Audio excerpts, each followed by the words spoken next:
Ryu was an ordinary teenager who met an unfortunate end after being hit by a truck. He was then reincarnated into a world brimming with magic. In this new life, he was gifted with water magic and wished for nothing more than to live a peaceful, quiet life alone. However, without even realizing it, he gradually became the most powerful mage in the world. At the age of 15, Ryu found himself in a strange white void. As he stood there in confusion, a tall blonde man appeared and informed him that he had died. When Ryu recalled being run over by Truck-kun, he asked if the man was God. The man replied that he was more like an angel tasked with sending Ryu into another world. The angel explained that Ryu could live however he wanted in the next world. Ryu, being a laid-back person, requested a slow, peaceful life. The angel had no objection and revealed that about 20% of the people in that world could use magic. And Ryu had an affinity for water magic. Because of his choice to live peacefully, the angel arranged to place him in a safe house in the forest, surrounded by a monster-proof barrier and stocked with 2 months' worth of food. Ryu wakes up in the house in the middle of the forest and immediately heads outside to test out his newfound magic abilities. He then checks out his house that has some frozen meat in a cold room and also an empty bath. There is a knife and 2 beginner-level books on the table that tell him about monsters and plants in the area. After that, he heads outside again and experiments with magic, discovering that he can create water just by imagining it. No need to chant any spells. He wants to take a hot bath, but can only create room temperature water, so he decides to start a fire instead. He goes full caveman mode and tries creating fire by rubbing sticks together, but he does not have the required skill or strength for that. He gives up, but then he gets an idea to use the sunlight to create fire instead. He decides to create a lens using ice, imaging individual water molecules bonding together as heat is stolen from them, and ultimately succeeds in freezing the water. He then carves the ice into a sphere and uses it as a lens to start a fire. Thanks to that, he can enjoy a hot bath at night and realizes that he can create hot water directly if he just applies the principles of modern science to magic. The next day, as he has some dried meat for breakfast, Ryu thinks that he must increase his offensive power because he will need to hunt monsters once he runs out of stored food. He starts by practicing to shoot a water ball at a tree. Even though he hits his target on the first attempt, it doesn't do any damage. He is not discouraged by that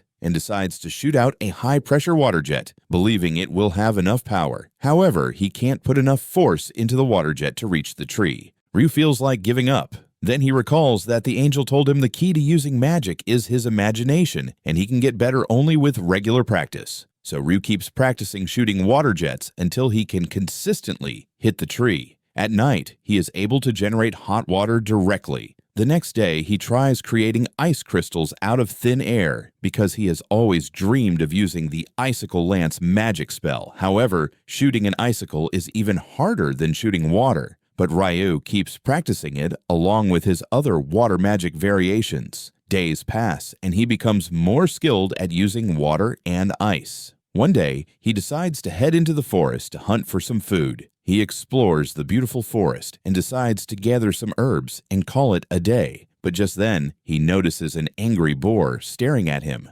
Ryu freezes in terror as the boar charges at him, and he barely gets out of its way at the last moment. The boar simply knocks down a tree, and Ryu gathers the courage to fight back. He covers the ground in front of the boar with a sheet of ice, making it slip. As the boar slides towards him really fast, Ryu creates multiple sharp icicles pointing towards it at the end of the runway. The boar hits the icicles at full speed and immediately dies after being turned into Swiss cheese. Ryu can't believe that he won. And at night, he checks his book on monsters to find that boars are the weakest kind of monsters. He then notices that even though the book talks about beginner-level monsters, there are 2 special entries at the end. First one is about dragons, who are powerful enough to burn down entire cities easily, and if one spots them, he should immediately run away. The second page is about demons, beings of unknown origin, and the book just tells everyone to pray that they never run into a demon, because that means instant game over. Ryu realizes that the world is too big, and he needs to get stronger fast. So the next day, he ditches his clothes to go full Tarzan mode and ventures into the forest again. This time, an assassin hawk attacks him, and he barely dodges its first attack. The huge bird then sends invisible wind slashes towards him. Ryu realizes that this monster is way out of his league.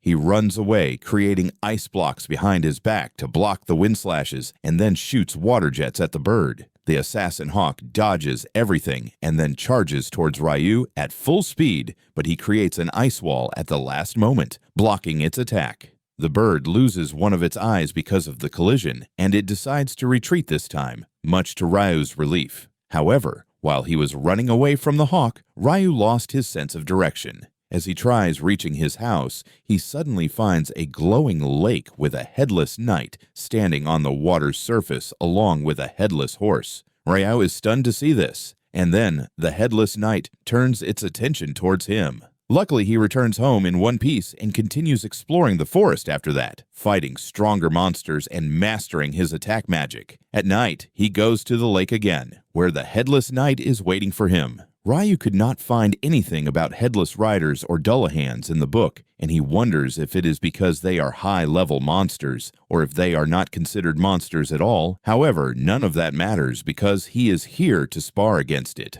Ryu attacks the headless knight with a sword made of ice, but he can't manage to land a single strike. He keeps taking hits instead, but blocks them all with an ice shield. He eventually gets exhausted and falls on the ground, but the headless knight doesn't attack him because it is actually training him. As he gets up, the headless knight comes towards him, holding a small crystal knife. The knight coats the knife in water and then freezes it, turning it into a sword of ice. It gives the sword to Ryu, who realizes that the headless knight is asking him to master this technique. Soon after that, Ryu runs into the assassin hawk he fought earlier, but this time it has evolved into a stronger version of itself, but also lost all its rights. The evolved hawk sends wind slashes at Ryu, who creates ice walls to block them instantly. He barely manages to avoid getting hit by the attacks that tear through his shields because they are much stronger than the last time. Ryu is forced to run away, and he can only block the hawk's attacks. The hawk suddenly speeds towards him,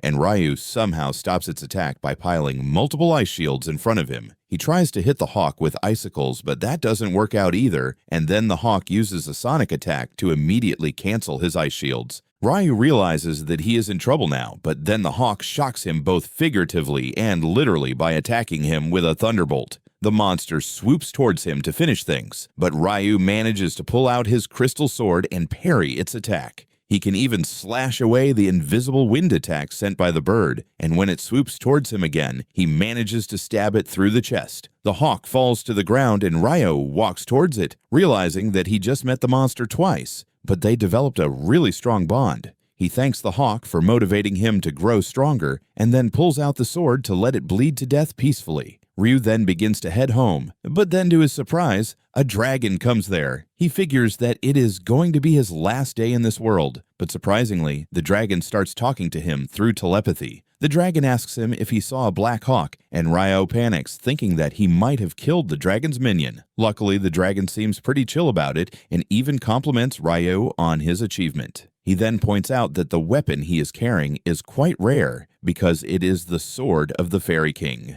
Ryu can't believe that, and he decides to learn more about the world from the friendly dragon who introduces himself as Lewin. They talk all day, but in the evening, the dragon gets called home, and he tells Ryu that they might meet again someday. On the other hand, the angel suddenly finds that he missed some details in Ryu's status. Turns out Ryu is the second person in 10,000 years of the angel's career to have a hidden trait, and his hidden trait is called eternal youth. A few weeks later, Ryu starts craving seafood, so he visits the beach. To his shock, he finds a shipwreck there. He quickly spots a man near the ship, and upon checking closely, Ryu realizes the man is no longer alive. Suddenly, he hears a groan, and his eyes light up. It's the first living person he has met since arriving in this world. The man, named Abel, has flashbacks of a giant octopus monster attacking his ship during a storm, which caused him to fall into the ocean. But when he opens his eyes, he finds himself inside Ryu's house. He realizes he somehow made it out alive and immediately begins searching for others. As he leaves the house, he grows more confused because he has no idea where this place is. Then Ryu approaches him from behind, Abel is shocked because despite being a fairly skilled warrior, he didn't sense Rio coming. He is also surprised by Rio's unusual clothing, but chooses to be polite and not comment on it at first. Abel introduces himself and thanks Rio for saving his life. Rio replies that he could only save him. Everyone else was already dead when he found them. Abel tells him not to worry about those guys. They were smugglers. But before he can say more, his stomach growls loudly. Rio suggests they talk over a meal and leads him inside. Abel quickly brings up the topic of Rio's clothes. Rio explains he has no other clothes and no fabric to make new ones. Abel tells him to just buy some. He immediately stops, thinking Rio must be too poor to afford clothes. But Rio eases his guilt by explaining there's no one else living in the area besides him.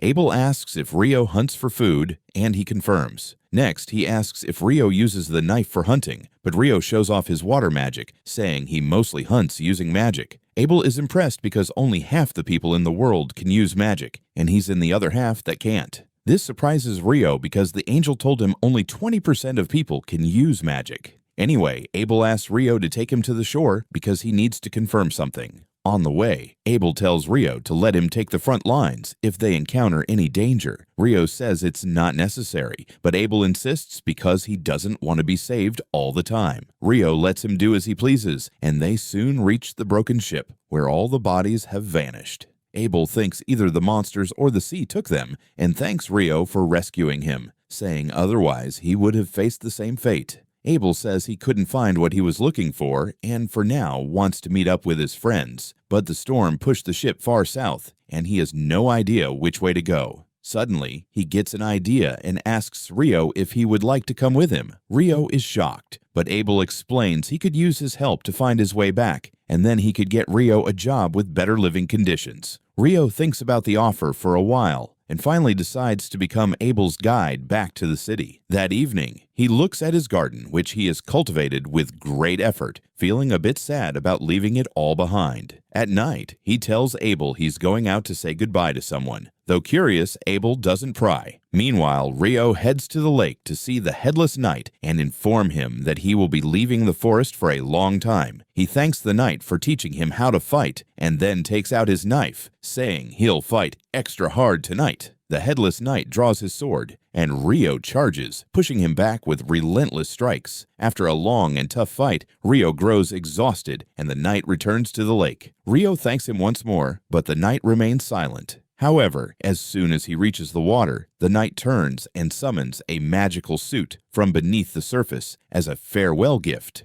Rio is touched by the gift and thanks the headless knight again before heading home. The next morning, Rio and Abel prepare to depart, and Rio feels nostalgic about leaving the place he has spent so much time in. Soon, they encounter a wild boar in the forest. Abel asks to handle it. He dashes toward the boar with his sword drawn and uses a combat skill to turn the poor animal into a donut. Rio is amazed and asks what combat skills are. Abel explains that people who fight with weapons use combat skills. They camp in a hollow tree that night, and the next day resume their journey. They come across some lizard men in a swamp, and Abel decides to change their route to avoid them because they're quite strong. However, Rio senses the lizard men are still following them, and Abel prepares for battle. Rio warns that there are too many, so he will use magic to help fight. Abel doubts Rio can fight without his staff, but is shocked when Rio blasts 4 lizardmen with his icicle lances. After the fight, Abel asks about the spell. Rio says it's just the regular icicle lance, but Abel notes that his wind mage friends can only cast 1 attack at a time, while Rio summoned 4 at once. Rio guesses it's a difference in wind versus water magic. Abel decides not to overthink it and suggests continuing their journey. Before leaving, Rio creates 2 glasses from ice and fills them with water. Abel notices Rio uses a different incantation this time, but Rio covers it up, saying he must have misheard before. Abel then gives Rio a coin and excitedly says it's the first time he's seen money. Abel is surprised because he thought Rio was poor but never imagined he was this poor. He tells Rio there are 3 major countries in the Central Plains: the Kingdom of Nightly, the Debussy Empire, and the Handaloo Federation. Rio mocks the name Debussy Empire, and while he keeps ranting, they reach a vast clearing. Suddenly, a rock near them moves on its own, and Abel quickly slashes it in half. Rio raises a water shield to block stones flying toward them. Abel realizes they've walked into a nest of rock golems. Rio asks if golems aren't usually more humanoid, but Abel decides to fight before answering. He dashes toward the nearest golem, blasting a hole through it. But the golem quickly repairs itself and attacks Abel. Abel retreats, saying their attacks won't be effective. But Ryo gets an idea. He creates a huge ice cube in the air and drops it on the golems, crushing them. Abel is stunned, having never seen such a spell before. Ryo uses the ice cube a few more times to defeat the rest. They find a special rock golem with a big magic stone, and Abel says it will sell for a lot. Ryo says he'd like to get magic stones from other golems too, but they're buried under ice, and he's either too lazy or too dumb to melt it all. They continue their journey and soon come across a gigantic croc-hippo hybrid. Abel says it's a behemoth, a very rare and powerful monster he's never seen before. Ryo asks if they should hunt it, but Abel says it's impossible. Just then wyverns arrive, and Ryo gets excited to see a monster battle. The wyverns shoot rocks with magic at the behemoth, but it roars, cancelling the magic and causing the wyverns to fall. Ryo tells Abel the behemoth probably used a magic cancellation skill. Later, during dinner, Abel asks Ryo more about this skill, having only heard about dungeon traps that can do it. Ryo gets excited hearing about dungeons, and Abel mentions one in the city of Loon, where they are headed. Ryo gets mad that Abel didn't tell him earlier and asks if he's hiding anything else. Abel asks if Ryo knows about dwarves and elves, but Ryo asks him to explain. A few days later, they reach a mountain range, and Ryo says they'll find human settlements after crossing it. Abel asks how he's so sure. Ryo wonders if he should tell him about meeting a dragon who told him a lot, but decides to keep it secret, saying it's knowledge beyond human comprehension. Soon, they hear a strange sound and prepare to fight. A powerful monster called a griffin approaches from the sky, and both panic. Abel has a panic attack, but Ryo calms the situation by throwing a chunk of meat into the air. Abel copies the act, and the griffin grabs both pieces before flying away. They sigh in relief and agree they wouldn't have lasted long if they'd fought something so strong as they continue. Abel says no human has encountered behemoths or griffins in the past 100 years, and the tall mountains must be blocking their path to settlements. That reminds Ryo that the wyverns who fought the behemoth came from the north, meaning their nest is nearby. He turns out to be right. They soon find wyverns feeding on a monster Ryo wants to fight.